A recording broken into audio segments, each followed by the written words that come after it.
TV पर रामायण देखकर रावण मतलब अरविंद त्रिवेदी बहुत भावुक हुए। क्या? तुझे कैसे पता?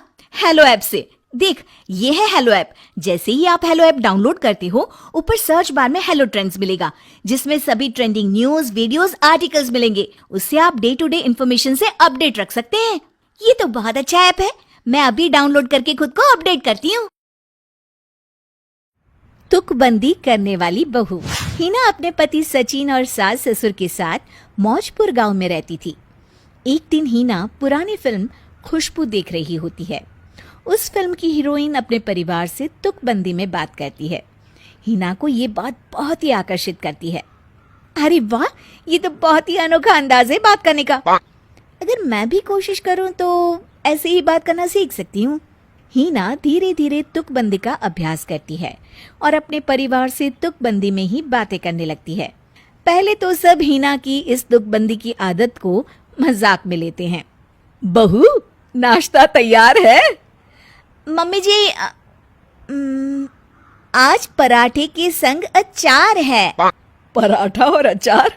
वाह, क्या बात है बहू। तो इसी बात पर मैं आपको धन्यवाद कहूँ?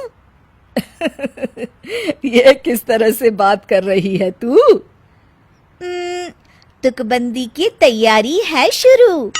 तुकबंदी? जी माँ जी। सास हंसने लगती है। अच्छा, ला नाश्ता करा दे। बस अभी लाई पराठे। हिना रसोई में चली जाती है। ये इतना भी मुश्किल काम नहीं, बस वाक्य बनाने हैं मुझे सही।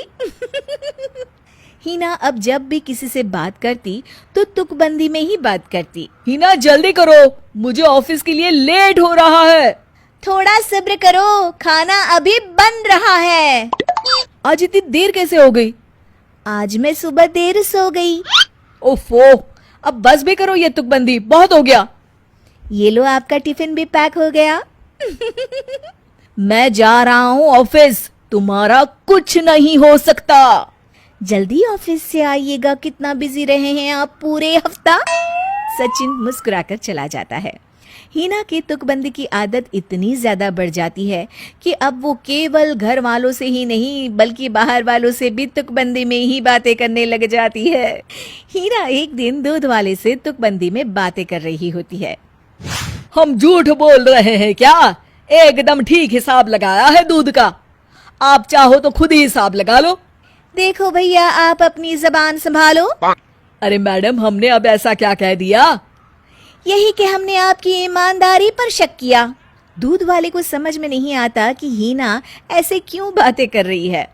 हाँ, आप जितना बनता है उतना ही पैसा दे दीजिए। हाँ, ये लीजिए। हिना की सास ये सब देख रही होती है। उसे बिल्कुल भी अच्छा नहीं लगता कि उसकी बहू बाहर वालों से इस तरह से बातें करे। हिना, इधर आओ। जी माँ जी, क्या काम है बताओ। अरे बहू, हम सबके साथ तो ठीक है, पर कम से कम बाहर वालों के साथ तो तुकबंदी में बात मत किया कर। क्यों माँ जी, बाहर वालों से तुकबंदी में कैसा डर? ओहो, तुमसे तो बात करना ही बेकार है। अरे माँ जी, आपको नहीं पता, मेरे अंदर छुपा एक कलाकार है। अच्छा बाबा, अच्छा ठीक है, पर याद है ना, आज रात खाने पर तुम्हारी ननद और जीजा आ रहे हैं। हाँ, वो तो याद है, पर माँ जी हम खाने में क्या बना रहे हैं? वो तो अभी सोचा नहीं। माँ जी, सोचे बिना तो कुछ होता नहीं। ओफो बहू, बस भी करो अब, नहीं तो मेरा बीपी बढ़ जाएगा। सास बहू के आगे हाथ जोड़ लेती है।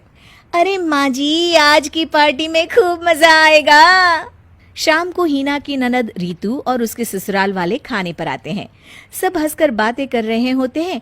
इतने में रीतू का बेटा पिंटू भागते भागते टेबल पर रखा लैंप तोड़ देता है।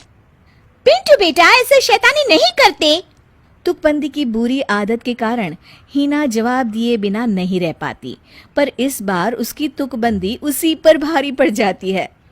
चलो पिंटू, इधर आओ, यहाँ बैठो। अरे रीतू, हमारा इतना अच्छा लैंप तोड़ दिया उसने, जरा उसको जोर से डांटो। हिना की बात सुनकर सब चौंक जाते हैं। सचिन किसी तरह बात संभालता है। अरे कोई नहीं, हिना, बच्चों से तो गलती हो जाती है ना। हाँ, और ऐसे ही तो फिर उनकी आदत बिगड़ जाती है ना। ये सुनकर रीतू को गुस्सा आ जाता है। भाभी, आप कहना क्या चाहते हो कि हम पिंटू की सही परवरिश नहीं कर रहे? और नहीं तो क्या, कितना शैतान है, अब हम अपने मुंह से क्या कहें? भाभी एक तो आप अपनी ये तुकबंदी बंद करो। रीतू अब तुम अपनी हद में रहो। बस बहुत हो गया। भैया आप कुछ कहते क्यों नहीं? क्योंकि वो तुम्हारे पति जैसे जोरू के गुलाम नहीं। हिना ये बोलकर चुप हो जाती है और रीतू के पूरे परिवार को बहुत गुस्सा आता है। रीतू का पति बोल पड़ता है, चलो रीतू, यहाँ हम अपनी बेइज्जती कराने नहीं आए हैं। हाँ हाँ जाइए जाइए, आप तो बस अपनी महंगी कार दिखाने लाए हैं। हीना को अपनी गलती का एहसास होता है कि उसने जोश में आकर कुछ ज्यादा ही बोल दिया और तुकबंदी के चक्कर में सारी बातें सच सच बता दी। रीतू और उसके घर वाले वहां से जाने लगते हैं। अरे आप लोग तो बुरा मान गए, मैं तो बस तुकबंदी कर रही थी। तुकबंदी की आड़ में आपने हमारी बेइज्जती कर दी भाभी। हाँ। वो सब चले जाते हैं। बहू, आज तेरी इस तुकबंदी के चक्कर में हमारी कितनी बेइज्जती हो गई। हाँ हिना, तुम क्या थोड़ी देर चुप नहीं बैठ सकती थी? मुझे माफ कर दीजिए आप लोग, मेरे दिल में जो था वो बस तुकबंदी की वजह से निकल गया। हीना से उसके परिवार वाले बहुत गुस्सा हो जाते हैं। हीना को अपनी इस तुकबंदी करने की वजह से बहुत भुगतना पड़ता है, पर इस हादसे के बाद वो अपनी तुकबंदी की आदत भूल जाती है और धीरे धीरे घर वाले भी उसे माफ कर देते हैं।